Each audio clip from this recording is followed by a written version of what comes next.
नमस्कार। सूचना एवं जनसंपर्क विभाग की प्रस्तुति हिमाचल बुलेटिन में आपका स्वागत है। पेश हैं आज के समाचार।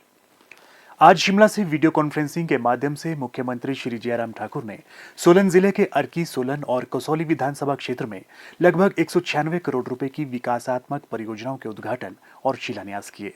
इस अवसर पर मुख्यमंत्री ने लोगों को संबोधित करते हुए कहा कि इन सभी परियोजनाओं के पूर्ण होने पर क्षेत्र में प्रगति और विकास के एक नए युग की शुरुआत होगी। श्री जयराम ठाकुर ने कहा कि वर्तमान राज्य सरकार ने न केवल इन परियोजनाओं की आधारशिला रखी है, बल्कि बजट में भी पर्याप्त प्रावधान किया है।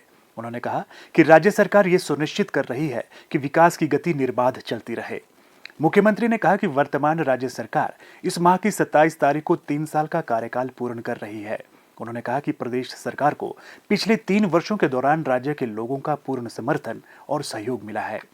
राज्य सरकार का प्रत्येक दिन आमजन के कल्याण और उत्थान के लिए समर्पित रहा है। श्री जयराम ठाकुर ने कहा कि राज्य सौभाग्यशाली है कि हमें प्रधानमंत्री श्री नरेंद्र मोदी और राष्ट्रीय भाजपा अध्यक्ष श्री जेपी नड्डा का स्नेह प्राप्त है। केंद्र और राज्य सरकार के डबल इंजन के रूप में कार्य करने की प्रतिबद्धता के परिणाम स्वरूप हिमाचल प्रदेश प्रगति और समृद्धि के पथ पर निरंतर आगे बढ़ रहा है। उन्होंने लोगों से आगामी पंचायत चुनावों में पंचायती राज संस्थानों के लिए ईमानदार और मेहनती उम्मीदवारों का चुनाव करने का भी आग्रह किया। मुख्यमंत्री ने कहा, हमने हिमाचल प्रदेश में विभिन्न योजनाओं की शुरुआत की और उन योजनाओं के माध्यम से मुझे इस बात की प्रसन्नता है, चाहे वो हमारा जनमंच है, जनमंच के माध्यम से लोगों की समस्याओं का समाधान मौके पर हो, इसलिए हमारा मंत्री जाकर के गांव में जाए, हमारा अधिकारी जाकर के गांव में लोगों के बीच में बैठ करके लोगों की समस्याओं को सुने और वहीं पर उसका समाधान करें। ये हिमाचल प्रदेश में हमारी पहली पूरे देश भर में ऐसी सरकार जिसने खुला मंच दिया और जनमंच में खुली बात कहने का अधिकार सभी नागरिकों को दिया कि आप समस्या का जिक्र करिए, समाधान हम करेंगे। और उससे आगे बढ़ करके हमने जो है सेवा संकल्प, मुख्यमंत्री सेवा संकल्प की शुरुआत की। 1100 1,50,000 समस्याओं का समाधान उस हेल्पलाइन के माध्यम से किया। आयुष्मान भारत के अंतर्गत जहां हमने 62,000 लोगों की मदद की हिमाचल प्रदेश में और लगभग 65 करोड़ के लगभग हमने खर्चा किया और उसमें हिमाचल प्रदेश में लगभग 22 लाख लोग उसमें कवर हो पा रहे थे, लेकिन आबादी हमारी 72 लाख से ऊपर चले गई है। ऐसी परिस्थिति में हमने कहा कि पूरे हिमाचल प्रदेश के हर नागरिक को यह सुविधा मिलनी चाहिए। आदरणीय प्रधानमंत्री जी का हमने धन्यवाद किया कि आपने 22 लाख लोगों को आयुष्मान भारत में कवर किया। बाकी की 50 लाख की जिम्मेवारी हम लेंगे। हमने 50 लाख लोगों को हेल्थ कवर जो है हिम केयर के माध्यम से दिया। और मैं आपके बीच में ये भी कहना चाहता हूं, अभी तक जो है लगभग 1.25 लाख 1,25,000 से ज्यादा लोगों की हम जो है हिम केयर के माध्यम से ट्रीटमेंट कर चुके हैं, उनका इलाज कर चुके हैं, उनको स्वस्थ करके उनकी बीमारी का इलाज करने के बाद उनको घर में भेजा है। गरीब लोगों को, चाहे वो कैंसर का मरीज है, चाहे वो किडनी का पेशेंट है, चाहे वो आदमी, चाहे वो उसको पैरालिसिस हो गया एक्सीडेंट के कारण या किसी और वजह से ब्रेन स्ट्रोक के कारण वो चल नहीं सकता है, उसके लिए हिमाचल प्रदेश में पहली बार हमने एक योजना शुरू की, जिस योजना का नाम हमने सहारा रखा। उस सहारा योजना के अंतर्गत हमने 3,000 रुपए ऐसे लोगों के खाते में हर महीने का हम पैसा डाल रहे हैं ताकि उनको मदद हो सके। आज शिमला से सिरमौर जिले के पच्छाद विधानसभा क्षेत्र के बागपशोग गांव में मुख्यमंत्री श्री जयराम ठाकुर ने वर्चुअली 70 लाख रुपए की लागत से निर्मित शी हाट केंद्र का लोकार्पण किया। इस केंद्र में ग्रामीण हाट, स्थानीय दुकान, रेस्तरां, अतिथि कक्ष, कौशल विकास केंद्र और वे साइट एमिनिटीज उपलब्ध है। शी हाट में 2 कमरों वाला अतिथि गृह, सौर ऊर्जा संयंत्र, वर्षा जल संग्रहण प्रणाली और अपशिष्ट कंपोस्टिंग, एक्यूप्रेशर ट्रैक और वायु शुद्ध करने वाले संयंत्र भी हैं। उन्होंने कहा कि इस शी हाट में महिलाओं को अपने घरों से आने जाने के लिए ई वाहन की सुविधा भी है। इसका उपयोग प्राकृतिक झरने के पानी को लाने के लिए भी किया जाएगा। मुख्यमंत्री ने कहा कि शी हाट में महिलाएं 3 शिफ्टों में काम करेगी। उन्होंने कहा कि प्रदेश सरकार राज्य के अन्य हिस्सों में भी इस तरह के प्रयोग का विस्तार करने के लिए प्रतिबद्ध है, क्योंकि इससे प्रदेश की ग्रामीण महिलाओं को रोजगार के अवसर प्राप्त होंगे। उन्होंने कहा कि इससे न केवल राज्य की संस्कृति, खान पान और परंपरा की झलक मिलेगी, बल्कि महिलाओं को भी आत्मनिर्भर बनाया जा सकेगा। मुख्यमंत्री ने कहा, महिला सशक्तिकरण ये हमारी सरकार का एक लक्ष्य है। इस लक्ष्य को लेकर के हर क्षेत्र में महिलाओं को पंचायती राज संस्थाओं में उनकी पार्टिसिपेशन बढ़े, 2009 में एक शुरुआत हुई थी 50% आरक्षण देने की, और उसके बाद एक नहीं अनेकों योजनाएं हमारे हिमाचल प्रदेश सरकार के माध्यम से महिलाओं के उत्थान के लिए हिमाचल प्रदेश में काम कर रही है। और उस दृष्टि से एक नया आयाम ये आज शी हार्ट के रूप में जो है वो महिला हार्ट के रूप में जुड़ा है। और मुझे इस बात की भी प्रसन्नता है कि इसमें महिला मंडल व 5 स्वयं सहायता समूह 25 महिलाओं की एक समिति के माध्यम से इसका संचालन किया जाएगा।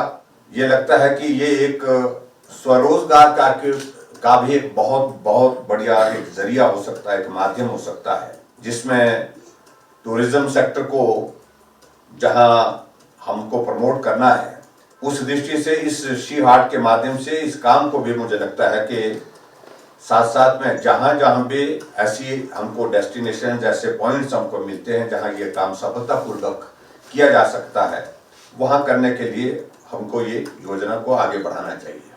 आज शिमला से हिमाचल प्रदेश स्कूल शिक्षा बोर्ड धर्मशाला के 1,71,00,000 रुपए की लागत से निर्मित आवासीय परिसर का मुख्यमंत्री श्री जयराम ठाकुर ने वर्चुअली लोकार्पण किया। उन्होंने 4,90,00,000 रुपए की लागत से निर्मित होने वाले शिक्षा सदन की आधारशिला भी रखी। इस अवसर पर मुख्यमंत्री ने कहा कि प्रदेश को शिक्षा के क्षेत्र में बेहतरीन उपलब्धियों के लिए बड़े राज्यों की श्रेणी में देश का उत्कृष्ट राज्य आंका गया है। उन्होंने कहा कि ये केवल प्रदेश सरकार द्वारा राज्य के छात्रों को गुणवत्ता युक्त शिक्षा उपलब्ध करवाने के कारण ही संभव हुआ है। श्री जयराम ठाकुर ने कहा कि हिमाचल प्रदेश स्कूल शिक्षा बोर्ड राज्य के छात्रों को गुणवत्तापूर्ण शिक्षा सुनिश्चित करने में महत्वपूर्ण भूमिका निभा रहा है। उन्होंने कहा कि प्रदेश सरकार का उद्देश्य शिक्षा के क्षेत्र में मौजूदा बुनियादी ढांचे को और सुदृढ़ बनाना है। मुख्यमंत्री ने कहा, सबसे बड़ी बात है कि आदरणीय प्रधानमंत्री जी ने देश के लिए बहुत बड़ी एक देन दी है, नई शिक्षा नीति। और जो नई शिक्षा नीति जो बहुत महत्वपूर्ण है, 34 वर्षों के बाद 34 इयर्स के गैप के बाद जो है शिक्षा के क्षेत्र में जो है वो राष्ट्रीय शिक्षा नीति के एक नए स्वरूप में आई है। और वो स्वरूप मुझे लगता है कि बहुत बेहतरीन आने वाले समय में रहेगा और भारत के नए भारत के जो है वो भविष्य के लिए एक अहम भूमिका भी निभाएगा। स्कूल में बच्चों की शिक्षा बहुत प्रभावित हुई है और प्रभावित होने के बावजूद भी हमने उस शिक्षा को जो है वो बच्चों तक जो है वर्क फ्रॉम होम एक कॉन्सेप्ट जो है कर्मचारियों के लिए भी जहाँ था, और वहाँ उस हिसाब से जो है बच्चों की पढ़ाई जो है हर घर पाठशाला एक नए कॉन्सेप्ट के साथ एक शुरुआत की हिमाचल प्रदेश में। और मुझे लगता है कि वो जो किया जा सकता था ऐसे हालात में, ऐसी परिस्थितियों में, वो हमने करने की कोशिश की है। और मैं उम्मीद करता हूं कि जल्दी ये कोविड-19 का ये दौर समाप्त होगा और उसके पश्चात जो है हमारे सारे संस्थान, एजुकेशन इंस्टीट्यूशंस नॉर्मल फंक्शनिंग में आ जाएंगे। और नॉर्मल फंक्शनिंग में आने के पश्चात जो पढ़ाई को अगर कोई क्षति हुई है, नुकसान हुआ है, उसकी हम पूर्ति करने की परिस्थिति में हो पाएंगे। मुख्यमंत्री श्री जयराम ठाकुर ने आज नई दिल्ली में केंद्रीय रक्षा मंत्री श्री राजनाथ सिंह से भेंट की। इस अवसर पर मुख्यमंत्री ने श्री राजनाथ सिंह से 27 दिसंबर 2020 को राज्य सरकार के 3 साल का कार्यकाल पूरा होने के कार्यक्रम में वर्चुअल मोड के माध्यम से शामिल होने का आग्रह किया। उन्होंने केंद्रीय रक्षा मंत्री को अवगत करवाया कि कोविड-19 प्रोटोकॉल के कारण इस वर्ष कार्यक्रम का आयोजन वेबिनार के माध्यम से किया जा रहा है। मुख्यमंत्री ने गत 3 वर्षों के दौरान राज्य को सहयोग प्रदान करने के लिए केंद्रीय मंत्री का धन्यवाद भी किया। श्री राजनाथ सिंह ने 3 साल का कार्यकाल सफलतापूर्वक पूर्ण होने पर मुख्यमंत्री को बधाई दी। और अब कोविड-19 महामारी के दृष्टिगत मुख्यमंत्री श्री जयराम ठाकुर का प्रदेशवासियों के नाम संदेश। नमस्कार। कोरोना के इस संकट में आप सबका बहुत बड़ा बहुमूल्य सहयोग हमको प्राप्त हुआ है, लेकिन इन दिनों जिस प्रकार से मामलों में बढ़ोतरी हो रही है, हमको और भी सजग और सावधान होकर के काम करने की आवश्यकता है। मैं आपसे विनम्र निवेदन करना चाहूंगा कि संक्रमण को रोकने के लिए जो सावधानियां हमने बताई हैं उनका आप पालन करें। सबसे पहले तो मैं यही निवेदन करना चाहूंगा कि अनावश्यक रूप से हम भीड़ वाले इलाके में जाने से परहेज करें। कहीं भी किसी भी कार्यक्रम में, चाहे वो शादी है, चाहे वो धार्मिक आयोजन है, चाहे आपके परिवार में कोई कार्यक्रम है, 50 से अधिक संख्या किसी भी सूरत में वहां नहीं होनी चाहिए। कोई भी व्यक्ति मास्क के बिना घर से बाहर ना निकले। अपने हाथ धोते रहें, और सैनिटाइजर का भी इस्तेमाल करें। इसके अतिरिक्त 2 गज की दूरी बहुत ही जरूरी, जो आदरणीय प्रधानमंत्री जी के एक आग्रह है, उसका भी हम पालन करें। हम ये चाहते हैं कि आप स्वस्थ रहें, आपका परिवार स्वस्थ रहे। हिमाचल प्रदेश को कोरोना मुक्त करने के लिए आप सबके सहयोग की बहुत आवश्यकता है। आप सबका सहयोग और समर्थन हमेशा हमको मिला है। इसी विश्वास के साथ बहुत बहुत धन्यवाद। नमस्कार।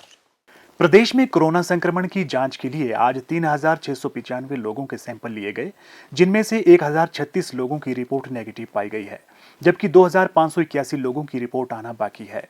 अभी तक 6,44,181 लोगों की जांच की जा चुकी है, जिनमें से 5,90,187 सैंपल की जांच नेगेटिव पाई गई है। प्रदेश में कुल 50,833 लोगों में कोरोना वायरस के संक्रमण की पुष्टि हुई है, जिनमें से 43,993 लोग इस बीमारी से ठीक हो चुके हैं और 5,946 व्यक्ति उपचाराधीन है। हिमाचल बुलेटिन देखने के लिए सब्सक्राइब करें YouTube channel DPR Himachal, follow करें ट्विटर @DPRHP, लाइक करें Facebook page information and public relations department Himachal Pradesh, visit करें वेबसाइट www.himachalpr.gov.in। इस अंक में इतना ही। कल फिर होगी मुलाकात, दीजिए इजाजत। नमस्कार।